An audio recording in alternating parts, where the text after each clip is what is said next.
another key thing that stood out was the fact that many of the musicians that I knew back then, especially those who are taking it seriously, were often guys who are struggling. I mean, they are not guys from rich or comfortable homes. They were guys who are from struggling homes. In fact, I know personally one of the best drummers that Nigeria has ever produced. He came to Lagos by himself around the age of 13. He came to Lagos from by himself at the age of 13, and he had been hustling with his drums since then, as a drummer since then. So most of the people then were those who were classified as ne'er-do-wells, or not from well-to-do or even comfortable homes.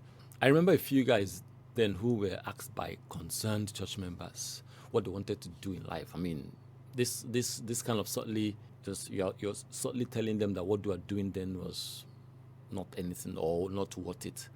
I watched many musicians then drop out of music and start pursuing what the generality of people considered to be worth it. So some of them went to university to study. I know one went to study chemical engineering and dropped out in second year. I know a very good friend of mine, who read engineering for 6 years and still ended up not graduating. And these are people who did not necessarily want to do. They just felt that everybody around them was making them feel like what they were doing was not worth it. And to conquer that feeling of inadequacy, they tried to please the people. Thankfully, some of them were able to find their way back and begin to make something out of themselves in their chosen field. A few others couldn't make their way back. But the message had been sent. What you're doing is not worth it. And this was a strong message that was sent in the church. And it continued. It continued for years. And in some cases, some people, it still is obtainable in certain places. With this mindset that the musicians had, that the church where they work in, what they do is not seen as worth it. What they do is not seen as something that should be pursued. Those of them who decided to remain in that field were people of strong character. But sadly, a lot of them felt they had to find a way to make the church respect them. And one of the ways they thought they could do this was to completely commercialize their talents. That is, you must pay me this. And people believe that. Not people, it's a general rule. If you pay a lot for something, you tend to respect that thing a little bit more. And this was what happened. So these very good musicians, who I happen to know a lot of them, yes, they were in high demand. So they set their fees and you had to pay them. I remember a particular story. This story is really, it stayed with me. We used to play for a group back then, and we were invited for a program at a church. And this was back then when churches know you, not now that they are management, they are managing the artists, they tell you this is what you need to know.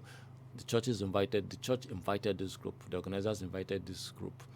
We were playing for this group. So one of the conditions that the group gave the organizers was that the organizers, had to negotiate with us, the musicians.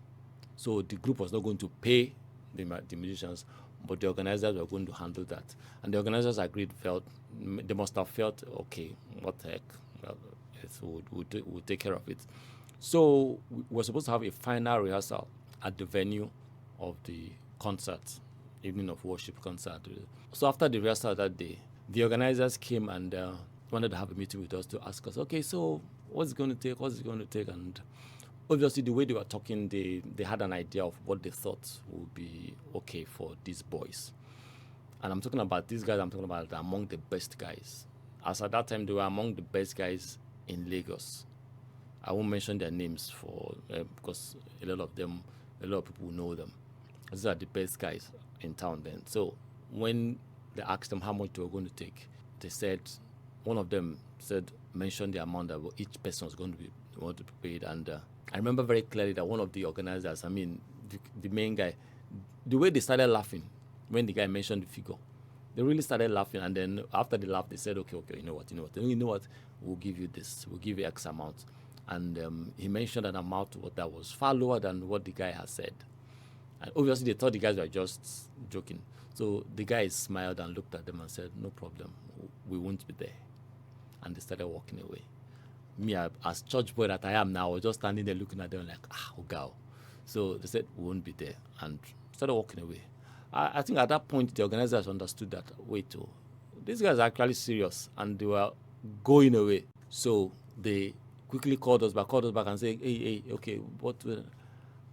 So that arrogant, condescending attitude that they had quickly faded and it was replaced with I beg, please. And so after a lot of begging and pleading and everything, they were able to reach an agreement that they didn't believe that they would have had to cough out then, reach an agreement. And when we had concluded, and the guys gave them conditional about when the payment was going to be received. They don't want to hear that after the program. No. They don't. Once they get to the program, they were going to be paid their funds, because a lot of guys had issues where you agree on something, after the program, everybody vanishes. Story. Personally, I have churches that are owing me.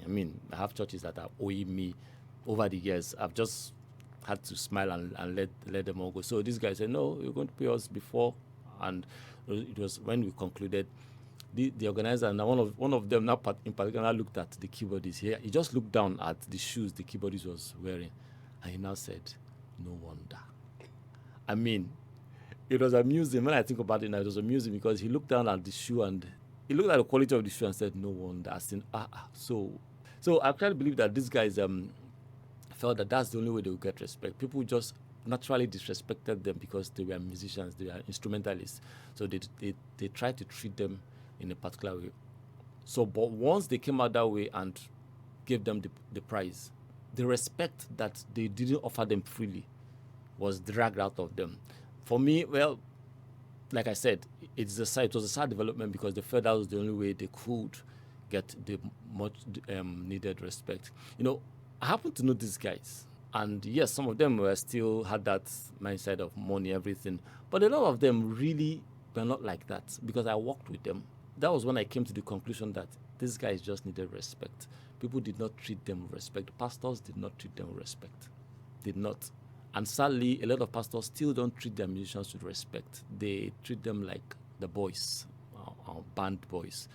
And once anybody is treated this way, they tend to present the front. They try to act in certain ways to either demand respect or meet the expectations that whatever was expected of them. So that's the experience I had with those guys at that time made me understand a lot about. And I discovered since then that by working with them, in fact, once you treat them in a certain way, you get the best out of them. They are available for you. They are ready to do stuff for you, but they needed you to treat them with respect.